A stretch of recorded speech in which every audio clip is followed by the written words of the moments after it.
La cité de Formidis brûlait, victime des affres de la guerre, son sol tremblant jusqu'à en briser le verre et en faire danser les décombres. À cette cacophonie venait s'ajouter le bruit des fusils laser, des cris et de l'artillerie. Une fumée âcre remplissait l'air, s'écoulant paresseusement entre les décombres. Instinctivement, Yav serra sa carabine à impulsion dans sa main à l'abri derrière des décombres. Sa présence était rassurante, car comme toute technologie Tau, elle était infiniment supérieure à son homologue impérial qu'elle avait connu dans une autre vie. Son esprit machine était calme et harmonieux, si différent des fusils laser, impulsifs et imprévisibles. Mais tu sais être en colère quand il le faut, se dit-elle, en caressant sa crosse. En somme, cette technologie était à l'image des Tau, n'hésitant pas à combattre, mais dont le premier acte était toujours le dialogue. Et quand il tuait, c'était pour le bien suprême. Cette pensée réconfortante fut toutefois interrompue. Fireteam 7 au rapport, tonna la voix de Guisena, sa commandante d'unité. 7h03 ici, répondit Naori. 7h05 ici, ajouta Tuller. 7h08 ici, dit-elle à voix basse, ne sachant pas si l'ennemi pouvait l'entendre. Plusieurs longues secondes passèrent, la déroute qu'ils venaient de subir ayant ravagé leurs rangs. Et nombreux d'entre eux étaient toujours sous le choc.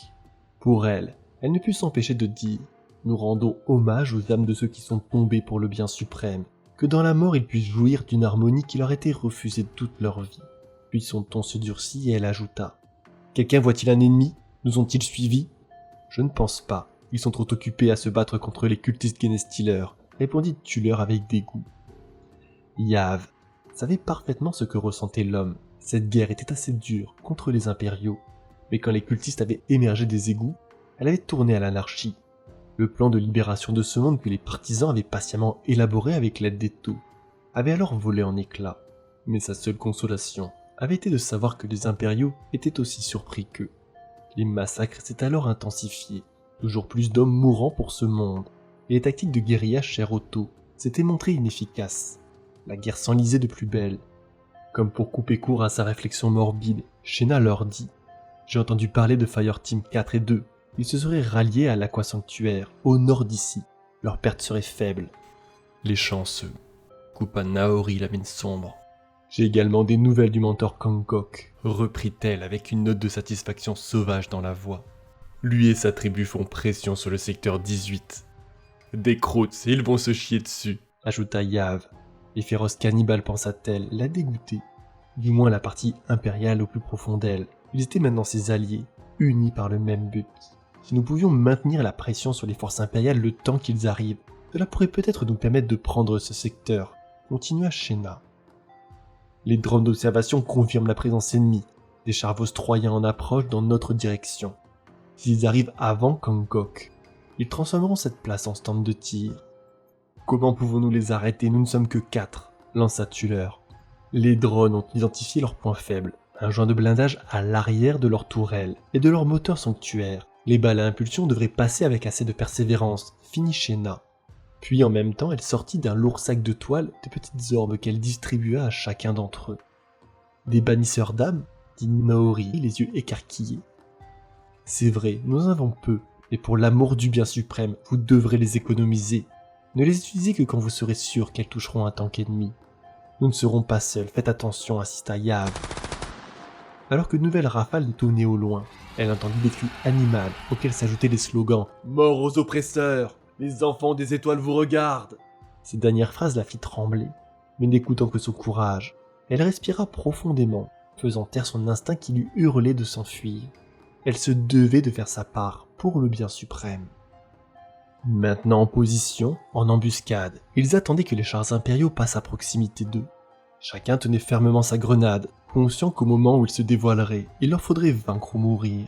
Apercevant les premiers tanks, elle calma le tremblement de sa jambe droite. L'assaut pouvait débuter. En quelques secondes, les rues se transformèrent en une tempête de feu, où leur courage et la technologie supérieure des Tau firent merveille. Mais ils étaient trop peu nombreux pour vaincre, et lorsque Tuller fut abattu, cette cruelle réalité les frappa. C'est alors qu'un bruit familier sonna à son oreille. Les renforts étaient arrivés. Lorsque les chars explosèrent, Naori ne put s'empêcher de s'écrier « Les Tau, ils sont venus !» À travers son oreillette, elle entendit la voix dure avec une cadence légèrement hésitante de la caste du feu. Mais le message demeurait parfaitement audible. Au nom du bien suprême, tous les auxiliaires extraterrestres doivent se présenter. Sacea est là pour mettre fin à cette guerre au nom du bien suprême. Avancez et présentez-vous. Poussés par cet ordre, les survivants se jetèrent à découvert dans la rue, levant les yeux au ciel afin de voir par eux-mêmes leur sauveur. Émergea alors des cendres de la bataille 3 imposantes exo-armures. « Pour le bien suprême, nous luttons avec vous !» s'écria Naori, et c'est à ce moment-là qu'ils tirèrent sur lui. Les explosions arrivèrent si rapidement que les survivantes demeurèrent figées. « Non, non, nous sommes les Gevessa, nous sommes des Gevessa !» s'écria Shena, son visage ayant passé de l'exaltation à l'horreur. Tenant bien haut son fusil à impulsion comme preuve, elle finit elle aussi en morceaux brûlée par un lance-flamme. Yav essaya de comprendre ce qui venait d'arriver. Ce pilote était-il devenu fou? L'ennemi avait-il fait quelque chose à la technologie sacrée des taux? Pourtant non, alors qu'elle chancelait et regardait autour d'elle. Vous pouvez voir toujours plus de taux tirés sur des Gevessa choqués, alors qu'ils sortaient de leurs abris. À proximité, elle attendit le craquement caractéristique des fusils Krauts et les cris durs des mercenaires extraterrestres, alors que leurs anciens alliés les massacraient. Secouant la tête, des larmes coulaient le long de ses joues. Yav laissa tomber son arme et regarda fixement l'exo-armure en face d'elle. « Pourquoi » sanglota-t-elle. « Qu'avons-nous fait ?» Le bien suprême a été souillé par votre superstition, fit la voix dure du pilote à travers son armure. Vous devez être purgé pour que l'harmonie puisse être restaurée. Purgé, se dit-elle avec horreur. Elle avait déjà entendu ce mot, mais jamais dans la bouche des Taux. S'il tuait, c'était pour le bien suprême, pensa-t-elle. Et ce fut sa dernière réflexion, avant que les canons de l'armure ne lâchent une volée de projectiles. J'espère que vous aurez aimé cette vidéo, une libre interprétation d'une nouvelle de Andy Clark. La suite, très bientôt.